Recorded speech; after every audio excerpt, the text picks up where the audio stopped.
जय हिंद साथियों, स्वागत है आपका self study classes with Sumit Jain YouTube channel और दोस्तों ऐप में।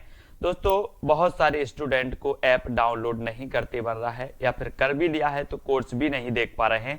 तो मैं आज उनको बता दूं कि ये जो सेल्फ स्टडी क्लासेस इस प्रकार से जब आप प्ले स्टोर से करते हैं तो ये आपका वेल जो है आइकन उसमें लगा हुआ है ना। तो इस प्रकार से सेल्फ स्टडी क्लासेस आपको सर्च करना है और ऐसे आइकन में आपको ऐप मिलने वाला है। ठीक है, तो दोस्तों हम देखें कि प्ले स्टोर में आपको इस प्रकार से दिखेगा ये सेल्फ स्टडी क्लासेस। ठीक है, ये प्ले स्टोर में आपको सेल्फ स्टडी क्लासेस का ऐप दिखने वाला है। ठीक है, ये इमेज उसमें डली है, ये आइकन, ये लोगो उसमें डला है। ठीक है, अब दोस्तों इसको इंस्टॉल करना है, यहां से आप इंस्टॉल करेंगे। ठीक है, अब इंस्टॉल करेंगे तो वहां पर आपको नंबर मांगेगा, जीमेल नंबर मांगेगा, तो आपको ओटीपी आएगा, तो आप रजिस्टर करके आगे बढ़ेंगे। ठीक दोस्तों, आज की हिंदी की कक्षा स्टार्ट हो चुकी है और हिंदी साहित्य में आज हम महत्वपूर्ण प्रश्नों पर चर्चा करने वाले हैं। ठीक है, तो सभी लोग वीडियो को लाइक कर दें और वीडियो को शेयर भी करना है। मोस्ट इंपॉर्टेंट प्रश्नों पर चर्चा करेंगे, बहुत ही बढ़िया ये प्रश्न होंगे। ठीक है, चलिए तो स्टार्ट करेंगे। आज हिंदी साहित्य में सभी लोगों को फटाफट उत्तर बताना है और जो भी साथी अभी तक चैनल को सब्सक्राइब नहीं कर पाए हैं वो सब्सक्राइब कर लें।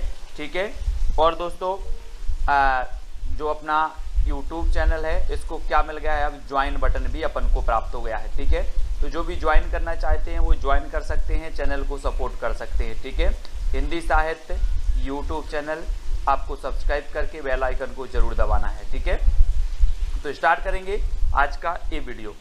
आज का जो आपका पहला प्रश्न है दोस्तों कि भारतीय आर्य भाषाओं के विकास के कितने चरण हैं। चरण बताना है, कितने चरण हैं, 2 चरण हैं, 3 चरण हैं, 4 चरण हैं या फिर 5 चरण हैं, ये चरण आपको बताना है। तब आपका राइट आंसर क्या हो जाएगा, भारतीय आर्य भाषाओं के विकास के कितने चरण हैं। अगर आपसे बन रहा है तो उत्तर जरूर बताएं और उत्तर आपका होगा दोस्तों कितने चरण हैं। भारतीय आर्य भाषाओं के जो चरण हैं वो है 3 चरण। कितने हैं, 3, यानी कि आपका बिल्कुल सही आंसर हो जाएगा बी नंबर। बी नंबर जिन्होंने बताया उनका आंसर बिल्कुल सही है।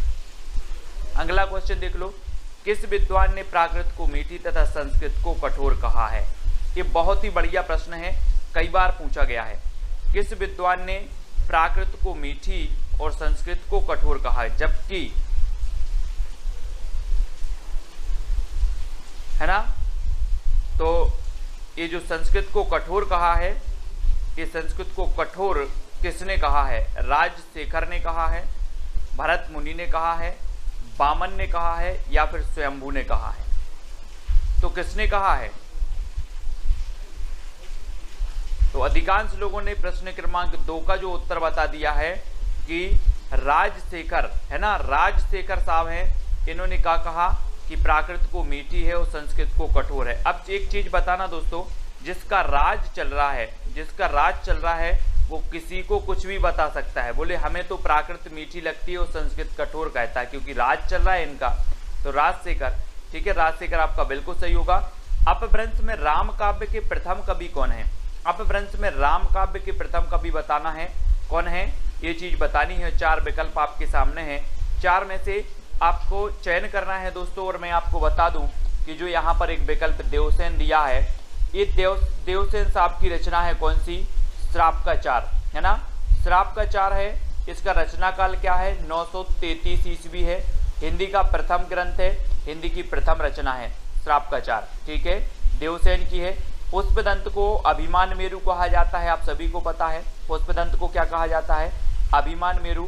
इनका एक ग्रंथ है दोस्तों महापुराण, इनका एक ग्रंथ कौन सा है, महापुराण है, जिसमें 63 सलाका पुरुषों की चर्चा की गई है महापुराण में। ठीक है, और रामसिंह की एक रचना है दोस्तों पाहुड़ दोहा, कौन सी है, पाहुड़ दोहा। हमने याद की थी कि राम कहाँ गए थे, पहाड़ गए थे, बन गए थे, तो ये पाहुड़ दोहा किसकी होगी, रामसिंह की होगी। लेकिन राम काव्य के जो प्रथम कवि माने जाते हैं वो कौन माने जाते हैं, स्वयंभू माने जाते हैं। ठीक है, तो आपका उत्तर क्या हो जाएगा, विकल्प नंबर 1, है ना। और मैंने आपको कई बार बताया है कि जो स्वयंभू है दोस्तों, इन स्वयंभू को राम कुमार वर्मा ने हिंदी का प्रथम कवि माना है। ठीक है, ये चीज भी आपको पता होनी चाहिए, राम कुमार वर्मा ने। और राउल बेल इनकी रचना है, राउल बेल रचना है स्वयंभू की।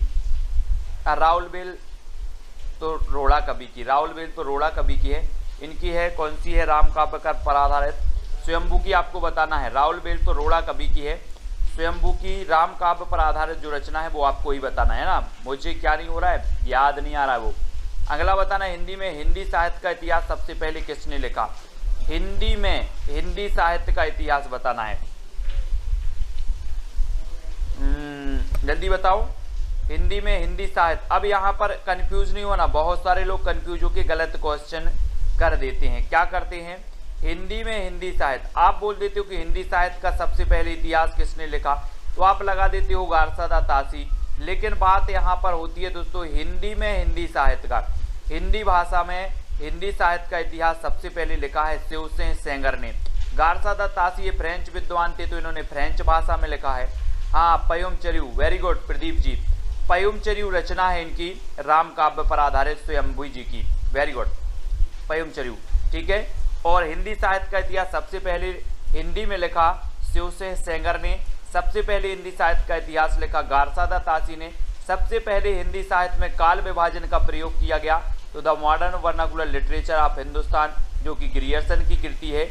और रामचंद्र शुक्ल की अगर बात करें तो इनका हिंदी साहित्य का इतिहास एक बृहद ग्रंथ है जो कि हिंदी शब्द सागर की भूमिका में 1929 में प्रकाशित हुआ था रामचंद्र शुक्ल जी का, ठीक है।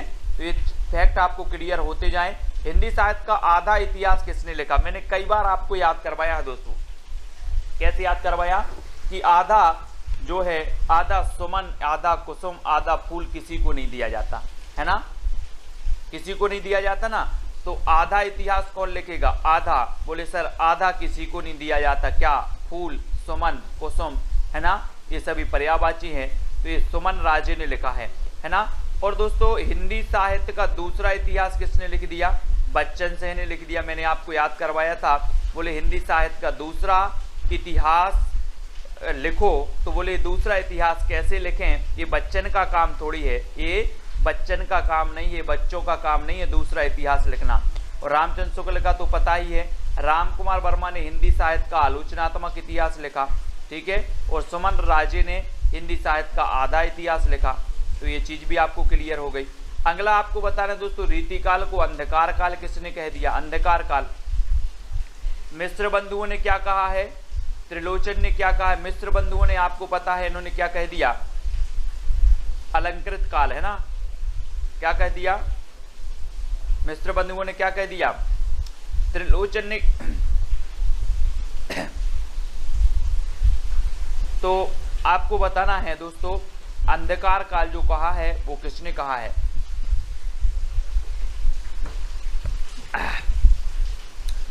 और अंधकार काल कहा किसने, त्रिलोचन साहब ने। बी नंबर आपका बिल्कुल सही हो जाएगा, ये रीति काल को, ठीक है, हाँ बी नंबर सही होगा।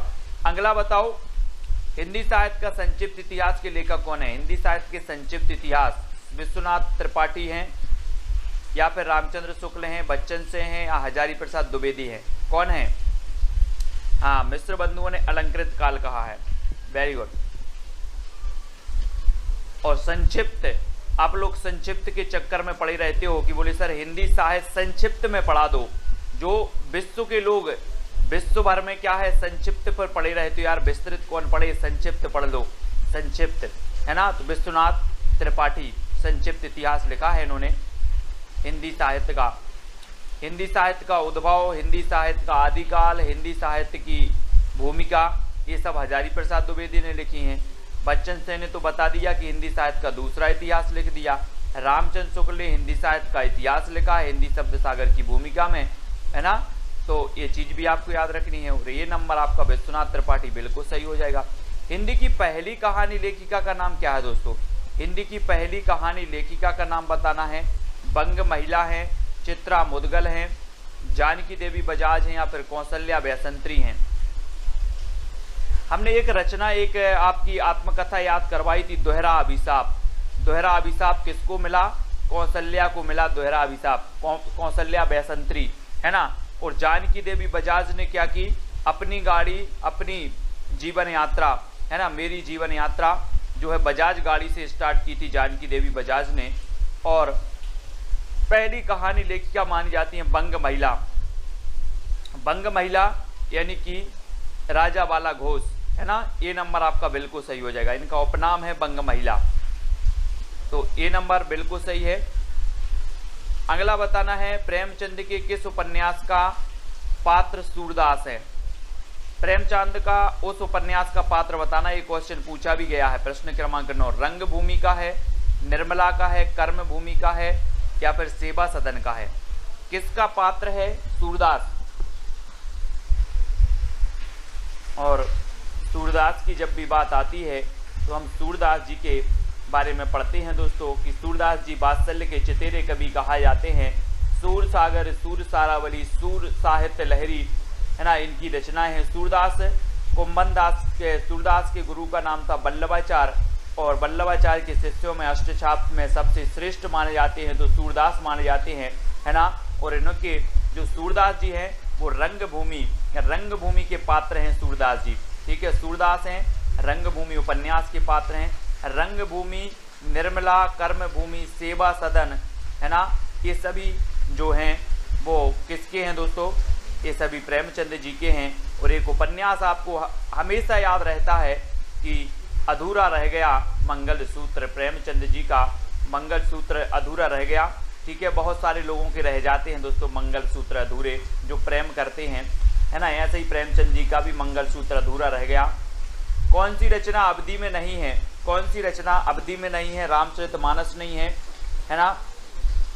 और बैराग संदीपनी, विनय पत्रिका या फिर पद्मावती, जसवंत जी, हाँ, बाल विकास की कक्षा अभी बंद हो गई है ना। कौन सी रचना अवधि में नहीं है, अवधि में नहीं है बतानी है। तो अवधि में कौन सी नहीं है दोस्तों, अवधि भाषा में। हमने आपको अवधि भाषा में जितनी रचनाएं हैं वो आपको बताई थी कि जहां पर राम आए वो अवधि भाषा में है ना। और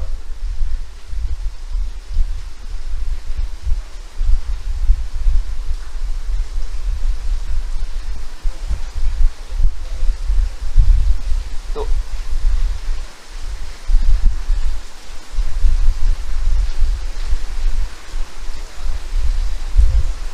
दोस्तों यहाँ पर जो गड़बड़ हो गया है कुछ, है ना। क्या गड़बड़ हो गया, रामचरितमानस भी आपकी अवधि में है, पद्मावत भी आपकी अवधि में है, ठीक है। लेकिन आपकी जो विनय पत्रिका और बैराग संदीपनी जो है ना, ये जो सी नंबर है और जो बी नंबर है ये तो ब्रज भाषा में है ना। तो विनय पत्रिका यहाँ पर हालांकि उत्तर दिया है सी नंबर विनय पत्रिका, ठीक है। तो विनय पत्रिका ब्रज में है, विनय, है ना, मंगल और राम आए। तो बैराग संदीपनी भी आपकी ब्रज भाषा में है ना, ब्रज में है। तो बी और सी ये दोनों ही आपके सही होंगे। ये अवधि में नहीं है, पद्मावत अवधि में है, रामचरितमानस भी अवधि में है, ठीक है। अगला बताना है आपको, सिद्धों ने किस भाषा शैली में रचनाएं की हैं। सिद्धों में संधा या फिर संध्या, संध या फिर, हाँ, हमारे पीछे क्वेश्चन दिखाई नहीं देते, संध्या। तो बताना है किस भाषा शैली में रचनाएं लिखी हैं सिद्धों ने। विनय पत्रिका भी ब्रज में है, हाँ।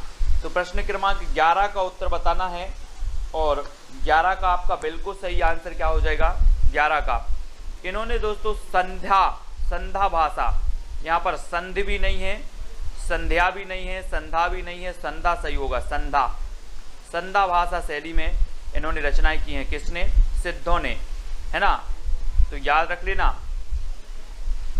सिद्धों की संख्या कितनी बताई है, 84 बताई है ना। सरहपा क्या है, इसके प्रमुख है। सरहपा की एक रचना कौन सी है, दोहा कोश इनकी रचना है सरहपा जी की। और सरहपा को राहुल जी ने, यानी कि राहुल सांकृत्यायन ने हिंदी का प्रथम कवि माना है ना। तो ये चीज भी याद रखनी है। सिद्धों में डॉक्टर रामकुमार वर्मा ने संधि काल का समय क्या माना है। जी हाँ दोस्तों, बढ़िया ही प्रश्न है। रामकुमार वर्मा के बारे में मैं आपको हमेशा बताता हूँ कि रामकुमार वर्मा ने हिंदी साहित्य का आलोचनात्मक इतिहास लिखा, वो भी कैसा लिखा, अधूरा लिखा, है ना। हिंदी साहित्य का जो आलोचनात्मक इतिहास है ये अधूरा है दोस्तों, इसमें केवल भक्ति काल तक ही वर्णन मिलता है आलोचनात्मक इतिहास में, है ना। लेकिन जो राम कुमार वर्मा है, इन्होंने संधि काल का जो समय माना वो क्या मान लिया, संधि काल का। प्रश्न क्रमांक 12 का आंसर बताना है दोस्तों, और आपका बिल्कुल सही आंसर होगा 750 से 1000 का जो काल है इन्होंने संधि काल माना, और संधि काल के बाद इन्होंने चारण काल माना, चारण, है ना, चारण काल। तो आपको याद रख लेना है, हिंदी साहित्य के आदि काल को चारण काल किसने कहा है, ऐसा क्वेश्चन आता है तो चारण काल अपने ग्रियर्सन साहब ने भी कहा है और इन्हीं राम कुमार वर्मा जी ने भी कहा है। 750 से 1000 का काल इन्होंने संधि काल माना है राम कुमार वर्मा जी ने, ठीक है। तो ये नंबर आपका बिल्कुल सही हो जाएगा, ठीक है। अगला क्वेश्चन देख लो, हिंदी साहित्य के प्रारंभिक काल को जय काल किसने कहा, जय, है ना, जय काल बताना है किसने कहा, रमाशंकर शुक्ल रसाल ने, महावीर प्रसाद द्विवेदी ने, मोहन अवस्थी ने या ग्रियर्सन ने। तो जय काल बताना है दोस्तों, किसने कहा ये जय काल। यहाँ पर अगर हम बात करें कि महावीर प्रसाद द्विवेदी ने तो बीज वपन काल कह दिया, है ना। रमाशंकर शुक्ल रसाल ने तो दोस्तों क्या कह दिया, रमाशंकर शुक्ल रसाल ने क्या कह दिया, क्या कह दिया, है ना, राम और शंकर की क्या हो, जय हो, जय हो, है ना। और यहाँ ये चीज याद रखनी है, जय काल, जय किसकी हो, राम की और शंकर की। तो आपका जय काल किसने कहा, रमाशंकर शुक्ल रसाल ने। मोहन अवस्थी, और अवस्थी से अवस्था हो जाएगा दोस्तों, अवस्थी से अवस्था। और जब आपकी अवस्था, जितने लोग देख रहे हैं सभी की अवस्था अगर बुढ़ापे की आ जाए तो लाठी का आधार ले लेना। इस प्रकार से जो लाठी होती ना, लाठी, लाठी का आधार ले लेना। तो आधार काल कहा मोहन अवस्थी ने, है ना। बोले सर अवस्था हो गई है मेरी, अब मैं लाठी के आधार पर चलता हूँ, आधार, तो अवस्था हो गई तो आधार लेना है, ठीक है। तो आधार काल इन्होंने कहा है मोहन अवस्थी जी ने, याद रखना है। अगला क्वेश्चन बताना है, घोटन रचना का संबंध किस विधा से है, घोटन, घोटन होने लगी किस विधा, आत्मकथा, रेखा चित्र, कहानी या फिर उपन्यास से। तो आत्मकथा भी आपने पढ़ी है, हिंदी की प्रथम आत्मकथा हम पढ़ते अर्धकथानक, अर्धकथानक बनारसी दास जैन की, ठीक है। और अर्धकथा हम पढ़ते हैं नगेंद्र की आत्मकथा, है ना। आत्मकथा हम नगेंद्र की पढ़ते हैं, अर्धकथा, और अर्धकथानक हम पढ़ लेते हैं किसकी, अर्धकथानक बनारसी दास जैन की, है ना। तो ये चीज भी आपको याद रखनी है। और जो घोटन रचना है ये किसकी है, आत्मकथा है, आत्मकथा की है ये, है ना। और 1 नंबर आपका बिल्कुल सही हो जाएगा, ठीक है। हाँ, मोहन का आधार कार्ड, मोहन का आधार कार्ड तो Aadhaar card, very good, very good. Om Prakash Valmiki, है ना, ओम प्रकाश वाल्मीकि, वाल्मीकि है, ये नंबर आपका बिल्कुल सही हो जाएगा, वेरी गुड। परवेज कुरैशी जी, ये ओम प्रकाश वाल्मीकि की क्या है, आत्मकथा है ना, घोटन। अगला देखो, गर्दिश के दिन, बहुत ही कई बार मैंने आपको बताया है कि ये गर्दिश के दिन ये आत्मकथा है, किसकी है, कितने पाकिस्तान, आपको पता है कितने पाकिस्तान एक रचना लिखी है, किसने लिखी है, किसने लिखी, कितने पाकिस्तान, कितने पाकिस्तान, मैंने आपको याद करवाया था। बोले सर पाकिस्तान कितने हैं,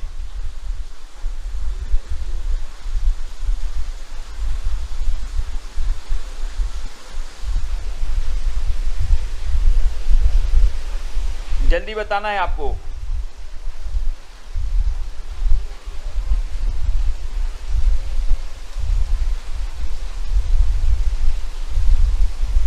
गर्दिश के दिन आत्मकथा बताना है।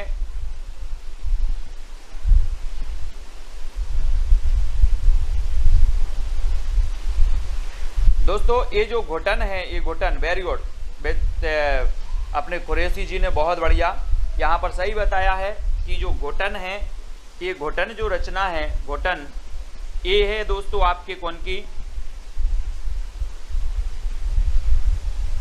बहुत बढ़िया तरीके से बताया है अपने कुरैशी जी ने, बहुत बढ़िया, धन्यवाद, है ना। घोटन जो रचना है ये रमाशंकर आर्य की है, यहाँ पर याद रख लेना, आत्मकथा है ये किसकी है, रमाशंकर आर्य, है ना। ये रमाशंकर आर्य की है घुटन, है ना, इसको याद रखेंगे। और जो हमने बताई थी कि जो घुटन वाल्मीकि है जूठन, है ना, जूठन वाल्मीकि साहब की है। जूठन जो है, जूठन वाल्मीकि आत्मकथा है, और ये घुटन जो आत्मकथा है रमाशंकर आर्य की है। ठीक है, ये चीज याद रखनी, रमाशंकर आर्य की, है ना। हाँ, वेरी गुड, तो इसको याद रखेंगे। और गर्दिश के दिन ये कमलेश्वर जी की है, कमलेश्वर जी। बनारसी दास जी की अर्ध कथानक है ना।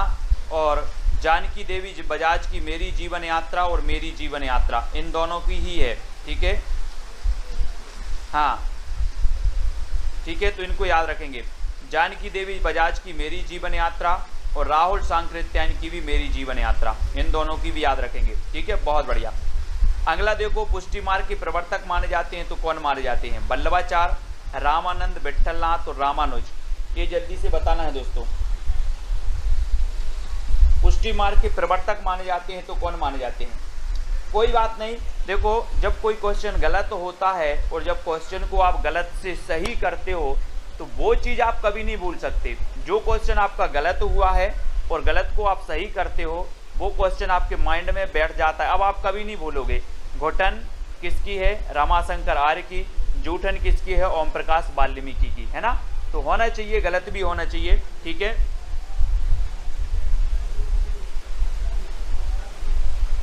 ठीक है, तो ये चीज भी आपको याद रखनी है।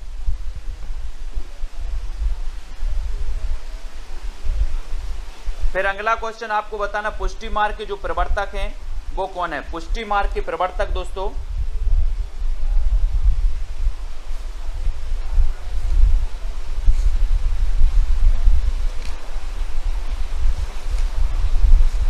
पुष्टि मार्ग के सभी लोग प्रवर्तक बताएंगे, सभी लोगों को पता है। और पुष्टि मार्ग के जो प्रवर्तक माने जाते हैं वो कौन माने जाते हैं? वल्लभाचार्य, है ना। वल्लभाचार्य यानी कि आपका जो वल्लभाचार्य जी हैं, ए नंबर आपका बिल्कुल सही हो जाएगा। पुष्टि मार्ग के प्रवर्तक हैं वल्लभाचार्य, ए नंबर। ठीक है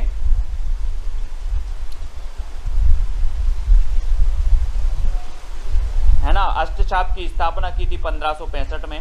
नेक्स्ट बताना, हिंदी के किस साहित्यकार को सर्वप्रथम ज्ञानपीठ पुरस्कार मिला है? मैंने ज्ञानपीठ पुरस्कार से संबंधित जो रचनाएं हैं वो सारी करवाई हैं, ज्ञानपीठ पुरस्कार से संबंधित, है ना।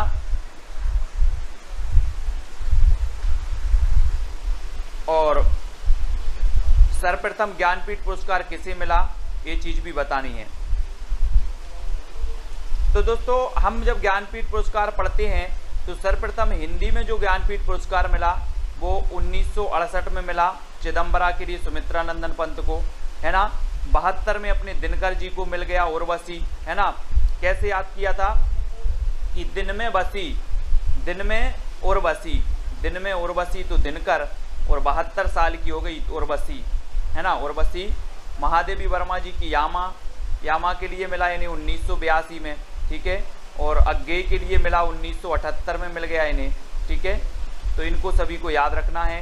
ये जो अपने ज्ञानपीठ पुरस्कार वाली रचनाएं थे, जो साहित्यकार थे, वो भी आज के वीडियो में ही अपन ने याद किए हैं, है ना। तो ये तो सभी को याद हैं। शब्दार्थ शरीरम तावत्य काव्यम, ये परिभाषा किसने दी है? शब्दार्थ शरीरम तावत्य काव्यम, है ना। चिड़िया ने चीऊ किया, हाँ चीऊ किया। तो भामह, बामन, मम्मट, आनंदवर्धन। तो शब्दार्थ शरीरम तावत्य काव्यम, ये जो परिभाषा दी है वो किसने दी है? और आपका बिल्कुल सही आंसर होगा। मैं आपको बता दूं दोस्तों, रीति संप्रदाय के प्रवर्तक कौन माने जाते हैं? बामन। ध्वनि संप्रदाय के जो प्रवर्तक माने जाते हैं वो आनंदवर्धन माने जाते हैं, और भामह माने जाते हैं अलंकार संप्रदाय के प्रवर्तक। ठीक है, और शब्दार्थ शरीरम तावत्य काव्यम, शब्दार्थ शरीरम तावत्य काव्यम आनंदवर्धन, है ना। और दोस्तों कोई अच्छी सी ध्वनि आपके शरीर में सुन जाए, आपके शरीर आपको सुन जाए तो आपके शरीर को क्या आ जाता है? आनंद आ जाता है शरीर को। तो यहाँ पर शरीरम, शब्दार्थ शरीरम तावत्य काव्यम, कोई अच्छे से शब्द बोल दें, शरीर में आनंद आ जाता है ना। आनंद आ जाता, आनंद की अनुभूति हो जाती है। तो शब्दार्थ शरीरम तावत्य काव्यम, ये आनंदवर्धन की परिभाषा है। हिंदी के प्रथम दैनिक समाचार पत्र का नाम बताना है दोस्तों। हिंदी का प्रथम दैनिक समाचार पत्र कौन है? मैंने आपको समाचार पत्र भी याद करवाए हैं, पढ़ाए हैं, ऐसे हमेशा पूछे जाते हैं। हमने याद करवाए थे क्या? प्रदीप के बाल भट्टा से भरत गए, है ना, याद है आप लोगों को ट्रिक? प्रदीप के बाल भट्टा से भरत गए, यानी कि जो हिंदी प्रदीप था, हिंदी प्रदीप के संपादक कौन थे? बाल से बालकृष्ण भट्ट, ये हमने याद करे थे, है ना। ठीक है, प्रदीप के बाल भट्टा से भरत गए। अब प्रदीप जी हैं, बोले सर आप वही वही क्यों बोल रहे हो? हाँ, वेरी गुड। तो ये दैनिक समाचार पत्र यहाँ पर पूछा गया, ये समाचार सुधावर्षण है, ठीक है। 1854 में श्याम सुंदर सेन इसके संपादक थे। और दोस्तों प्रथम समाचार पत्र माना जाता है उदंत मार्तंड, और ये उदंत मार्तंड क्या था? ये साप्ताहिक समाचार पत्र था, है ना। हिंदी का अगर आपसे पूछा जाता, ये दैनिक काट देते, ये दैनिक समाचार पत्र काट देते। प्रथम अगर इतना बस पूछा जाता प्रथम, तो आप लगा देते उदंत मार्तंड, है ना।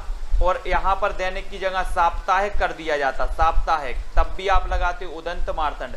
लेकिन यहाँ पर अगर दैनिक अगर दिया है तो आपको यहाँ आ जाना है समाचार सुधावर्षण पर, ठीक है, समाचार सुधावर्षण पर।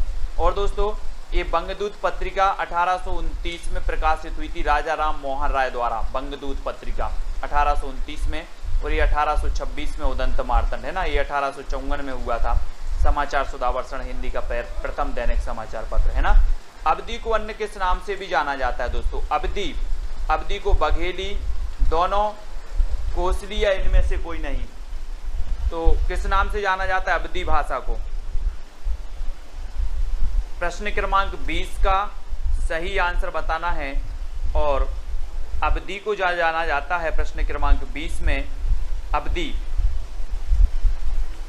को कहा जाता है क्या? कोसली, कोसली यानी बी नंबर आपका बिल्कुल सही होगा। अवधि को कोसली भाषा के रूप में जाना जाता है, और बी नंबर आपका बिल्कुल सही हो जाएगा, ठीक है, बी नंबर। अगला क्वेश्चन है दोस्तों, स्नेह लीला की रचनाकार कौन है? स्नेह लीला, है ना, स्नेह है हमें, है ना, किससे स्नेह है? विष्णु जी से। किससे स्नेह है? विष्णु जी से स्नेह है। तो स्नेह लीला के रचनाकार कौन होंगे? विष्णुदास होंगे, है ना, विष्णुदास, विष्णुदास, विष्णुदास। तो विष्णुदास यानी सी नंबर स्नेह लीला के रचनाकार विष्णुदास जी हो जाएंगे। आदिकालीन साहित्य का प्रमुख रस कौन सा था? 22। शांत था, श्रृंगार था, वीर था या फिर हास्य था?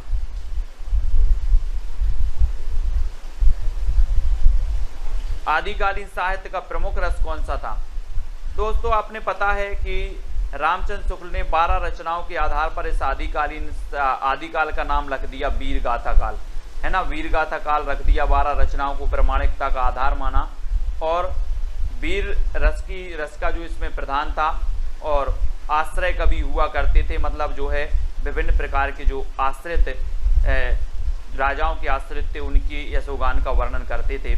तो पूर्ण रूप से इन ग्रंथों को प्रामाणिक नहीं माना गया, ठीक है। अगला आपको बताना है निम्न में से कौन सा मनोविश्लेषणवादी कवि माना जाता है? मनोविश्लेषणवादी, ये क्वेश्चन कई बार पूछा गया है दोस्तों। मनोविश्लेषणवादी, यहाँ आप लोग कंफ्यूज होते हो। देखो मनोविश्लेषणवादी कवि माने जाते हैं कौन कौन? जैनेन्द्र कुमार माने जाते हैं, ईलाचंद्र जोशी माने जाते हैं, अज्ञेय माने जाते हैं, ये तीनों ही माने जाते हैं दोस्तों। और एक और माने जाते हैं, अगर किसी को पता हो तो बता देना, कमेंट में बता देना, है ना। एक और माने जाते हैं, कौन माने जाते हैं? मनोविश्लेषणवादी। ये क्वेश्चन कई बार पूछे गए। अज्ञेय, जैनेन्द्र और ईलाचंद्र जोशी, ये मनोविश्लेषणवादी कवि हैं। यानी आपका उत्तर क्या हो जाएगा? डी नंबर हो जाएगा। ये क्वेश्चन बनता ही है, ठीक है।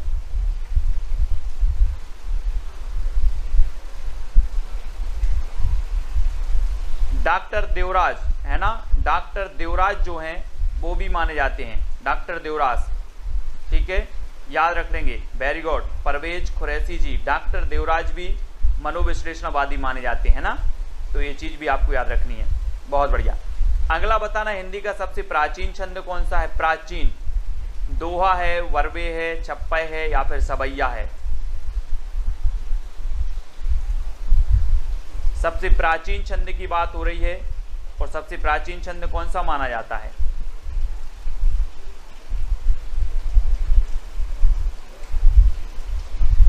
तब आपका बिल्कुल सही आंसर होगा दोस्तों कि छंद माना जाता है प्राचीन दोहा। दोहा माना जाता है, यानी कि ये नंबर आपका दोहा बिल्कुल सही हो जाएगा। ठीक है, दोहा प्राचीन छंद है। और दोहा में आप पढ़ते हैं ना 13-11। निम्न में से कौन सा तार सप्तक का कवि नहीं है? तार सप्तक है ना, 4 तार सप्तक प्रकाशित हुए दोस्तों। और तार सप्तक मैंने याद भी करवाए थे, तार सप्तक के कवि याद करवाए थे, है ना। तार सप्तक की बहुत सारी चीज़ें आपको ट्रिक बताई थी, और नेक्स्ट वीडियो भी मैं बताने वाला हूँ तार सप्तक के कवि। प्रथम के कौन हैं, द्वितीय के कौन हैं, तृतीय के कौन हैं, है ना। नेमी मुक्त भारत की प्रभा गिरी राम की आज्ञा से, कोड है एक तार सप्तक का, नेमी मुक्त भारत की प्रभा गिरी राम की आज्ञा से। ये ऐसा कोड मैं आपको कर करके बताऊंगा। और तार सप्तक के नेमीचंद्र जैन भी हैं, मुक्तिबोध भी हैं, अज्ञेय भी हैं। तो कौन नहीं है? रामधारी से दिनकर साहब नहीं है। दिनकर यानी सी नंबर, ठीक है, दिनकर साहब नहीं है। रामायण महानाटक के रचयिता कौन है दोस्तों? ये 1610 का नाटक है। ये पूछा गया है LT ग्रेड में पूछा गया, यूपी LT ग्रेड में, है ना, कि रामायण महानाटक की रचना कौन है? ज्योतिश्वर ठाकुर हैं, नाबादास हैं, प्राणचंद्र चौहान हैं, या फिर दामोदर कवि हैं। तो आपको पता है कि रामायण हमारी क्या है? प्राण है। तो रामायण महानाटक के रचयिता कौन होंगे? प्राणचंद्र चौहान, है ना। और एक रचना है वर्ण रत्नाकर। वर्ण काय में पढ़ना है? वर्णमाला या फिर वर्ण पढ़ना है हमें ज्योति में, अंधेरे में नहीं पढ़ना है, ज्योति में पढ़ना है। तो वर्ण रत्नाकर ज्योतिश्वर ठाकुर की है। भक्तमाल आपको पता है नावादास की है भक्तमाल, ठीक है। और दामोदर कवि की कौन सी है? दामोदर कवि की आपको बताना है कौन सी है, कमेंट में लिखो फटाक से। दामोदर कवि की रचना कौन सी है जो प्रसिद्ध है, पूछी जाती है?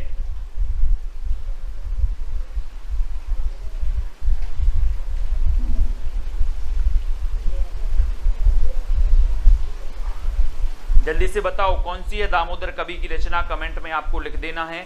और अगले प्रश्न की ओर बढ़ जाते हैं। अगला है दोस्तों, कबीर की भाषा को सादुक्कड़ी किसने कहा है? सादुक्कड़ी, हाँ वेरी गुड परवेज जी। उक्ति व्यक्ति प्रकरण, है ना, उक्ति व्यक्ति प्रकरण। उक्ति व्यक्ति प्रकरण किसकी है? दामोदर, पंडित दामोदर शर्मा की है, ठीक है, वेरी गुड।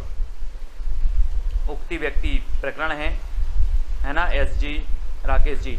अब सादुक्कड़ी, कबीर की भाषा को सादुक्कड़ी किसने कहा? सादुक्कड़ी, सादुक्कड़ी बताना है। एक दोस्तों आपने पढ़ा था पंचमेल खिचड़ी।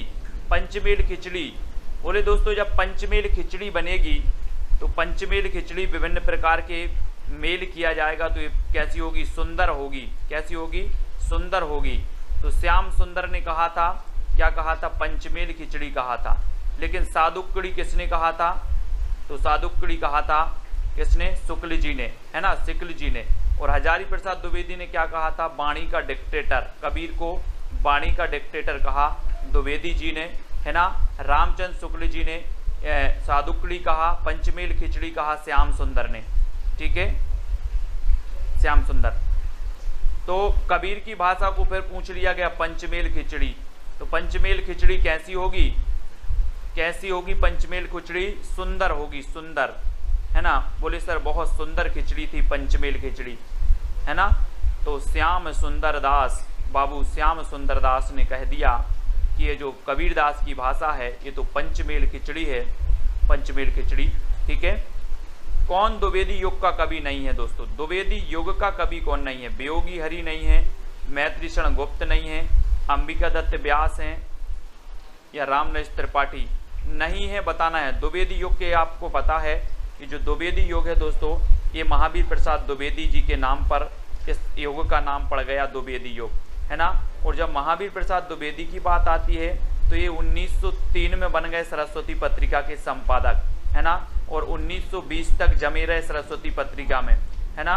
और सरस्वती पत्रिका की जब बात आती है तो सरस्वती पत्रिका दोस्तों 1900 में जो है ये प्रकाशित हुई थी। और श्याम सुंदर जो थे वो क्या थे, इसके प्रथम संपादक थे। और दोस्तों इसके जो संस्थापक, संपादक और संस्थापक में बहुत कम कंफ्यूज हो जाता है सभी लोग में। और चिंतामणि जो घोष थे वो सरस्वती पत्रिका के क्या थे, संस्थापक थे। प्रथम संपादक थे श्याम सुंदर और 1900 में ये प्रकाशित हुई थी, है ना, तो याद रख लेना है। और द्विवेदी युग का कवि कौन नहीं है, तो कौन नहीं है, अंबिका दत्त व्यास। ठीक है, ये अंबिका दत्त व्यास कौन से युग के हैं, तो ये भारतेंदु युग के हैं, भारतेंदु युग के हैं, है ना। वियोगी हरि हैं, मैथिशरण गुप्त भी हैं, रामनरेश त्रिपाठी भी हैं। ठीक है, तो इनको अपन याद रखेंगे। अगला बताना, अयोध्या से उपाध्याय हरिओद की प्रथम रचना कौन सी है दोस्तों। प्रथम रचना बताना है, कृष्ण शतक है, रस कलश है, प्रिय प्रवास है या वैदेही वनवास है। तो 30 का आंसर ये कई बार पूछा गया है ना। और अयोध्या से उपाध्याय हरिओद की जब बात आती है दोस्तों, तो इनके बारे में हम पढ़ते हैं कि ठेठ हिंदी का ठाठ, अयोध्या से उपाध्याय हरिओद की कई बार पूछी गई है। ठेठ हिंदी का ठाठ, ठेठ हिंदी का ठाठ, ये रचना कई बार पूछी गई। और प्रिय प्रवास, प्रिय प्रवास तो आपको पता है कि जो प्रिय प्रवास है हिंदी खड़ी बोली का, खड़ी बोली का जो है प्रथम महाकाव्य माना जाता है प्रिय प्रवास।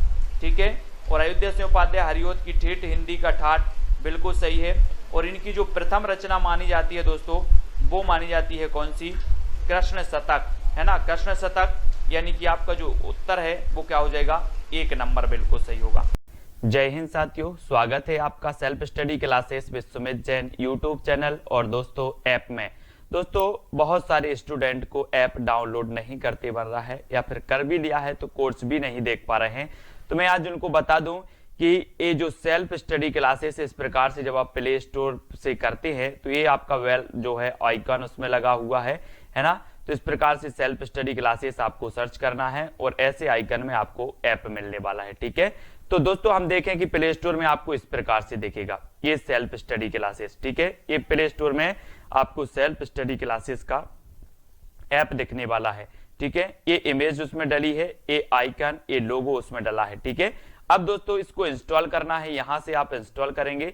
ठीक है, अब इंस्टॉल करेंगे तो वहां पर आपको नंबर मांगेगा, जीमेल नंबर मांगेगा, तो आपको ओटीपी आएगा, तो आप रजिस्टर करके आगे बढ़ेंगे। ठीक।